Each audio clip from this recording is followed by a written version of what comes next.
Homme d'affaires, des médias, patron sportif, ancien ministre, comédien. Bernard Tapie a eu plusieurs vies dans la sienne. Après avoir vaillamment lutté contre le cancer durant de longs mois, il est mort le 3 octobre 2021 à l'âge de 78 ans. Son décès a été rendu officiel par la Provence. Dominique Tapie et ses enfants ont l'infinie douleur de faire part du décès de son mari et de leur père, Bernard Tapie, ce dimanche 3 octobre à 8h40, des suites d'un cancer. Il est parti paisiblement, entouré de sa femme, ses enfants, ses petits-enfants et son frère, présents à son chevet. Il a fait part de son souhait d'être inhumé à Marseille, sa ville de cœur, a annoncé sa famille.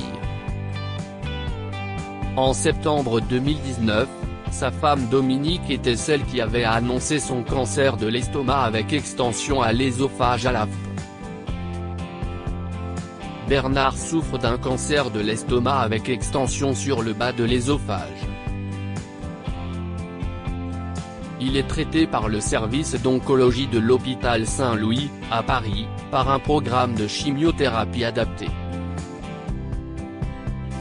On espère une intervention chirurgicale possible avant la fin de l'année, avait-elle déclaré dans un communiqué. Mais le combat s'est annoncé bien plus difficile que prévu. Lors d'un long entretien qu'il avait accordé à Laurent Delahousse au mois de novembre, pour son émission 19h le dimanche diffusée sur France 2, Bernard Tapie avait raconté le jour où son cancer lui avait été annoncé. C'était durant l'été, quand on vous apprend que vous avez un cancer, c'est comme si on vous mettait une batte de baseball dans la tête. J'avais d'autant plus aucune raison de craindre ça, je n'avais jamais eu de symptômes, je picole pas, je fume pas. Bernard Tapie était alors engagé dans une chimiothérapie très dure. Bien qu'effrayé par la maladie, Bernard Tapie avait décidé de stopper tous ses traitements, pour ne pas perdre sa lucidité lors du volet pénal du litige l'opposant au Crédit Lyonnais et qui avait conduit le parquet de Paris à requérir 5 ans de prison ferme contre lui. C'était en avril 2019. Quelques semaines plus tard, Bernard Tapie avait annoncé la rechute de son cancer. La maladie a fini par toucher les poumons. Malgré son état de santé, extrêmement fragile, Bernard Tapie avait quand même l'envie de remonter sur les planches, dans la pièce vol au-dessus d'un nid de coucou. Son retour avait finalement été repoussé. Marié depuis 1987 à Dominique, Bernard Tapie a eu une fille, Sophie, et un fils, Laurent, de cette union. Il laisse également 2 autres enfants derrière lui, Nathalie et Stéphane, nés de son premier mariage avec Michel Leyec.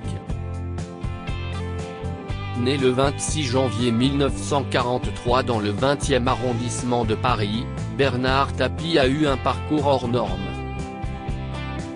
Les affaires. Sa carrière d'entrepreneur débute à la fin des années 60, lorsqu'il se lance dans la vente de téléviseurs.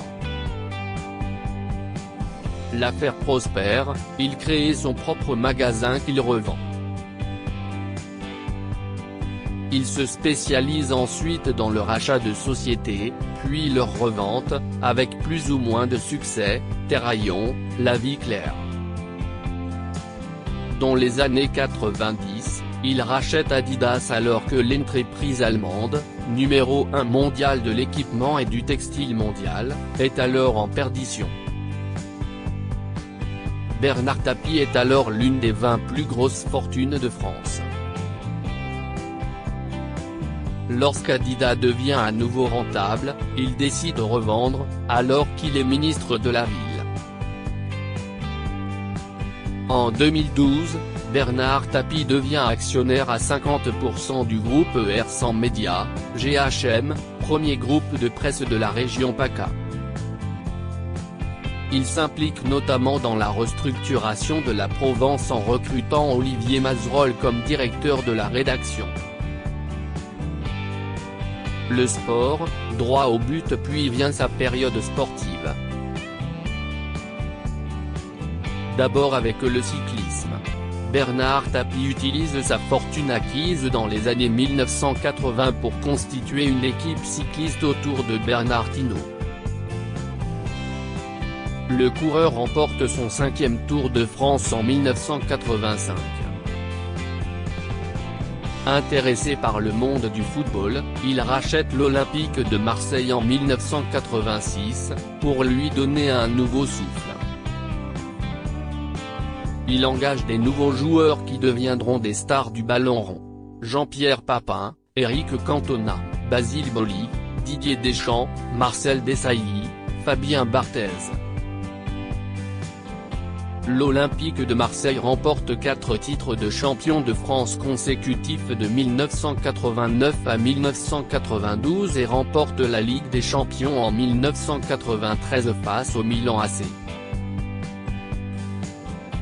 Mais ce succès fulgurant cachait des arrangements obscurs organisés dès 1988-1989.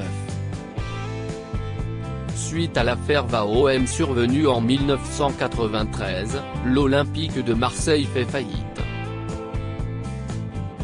Carrière politique d'abord engagée au niveau local à Marseille, Bernard Tapie devient l'un des ministres de François Mitterrand après s'être rapproché de lui. Il est le ministre de la ville durant 1 mois en 1992 puis durant 3 mois, de décembre 1992 à mars 1993. Il devient ensuite député dans la 10e circonscription des Bouches-du-Rhône durant 3 ans à 2 reprises, de 1989 à 1992 puis de 1993 à 1996. Il a également été député européen de 1994 à 1997 et conseiller des Bouches-du-Rhône en 1994-1995. Les ennuis judiciaires, les procès, la prison. L'affaire Adidas l'opposant au Crédit Lyonnais débute en 1992. Alors ministre de la Ville, Bernard Tapie souhaite vendre Adidas pour éviter tout conflit d'intérêts, comme le réclame François Mitterrand. Il confie un mandat de vente à la SDIBO, filiale du Crédit Lyonnais. Mais Bernard Tapie est mis en faillite par le Crédit Lyonnais en 1994 et l'accord qui avait été passé s'effondre. S'ensuit alors un long feuilleton judiciaire toujours pas conclu à ce jour. L'affaire VAOM, pour Valenciennes Olympique de Marseille, démarre en 1993. Le club nordiste révèle une tentative de corruption a été mise sur pied pour que les Marseillais soient protégés lors du match de championnat opposant Valenciennes à l'Homme le 22 mai 1993, soit 6 jours avant la finale de Ligue des Champions contre le Milan AC. Le procès VAOM se déroule en première instance en mars 1995. Il est condamné le 15 mai 1995 à 2 ans de prison dont un ferme, peine ramenée en appel en novembre 1995 à 2 ans de prison, dont 8 mois ferme, et une inéligibilité de 3 ans.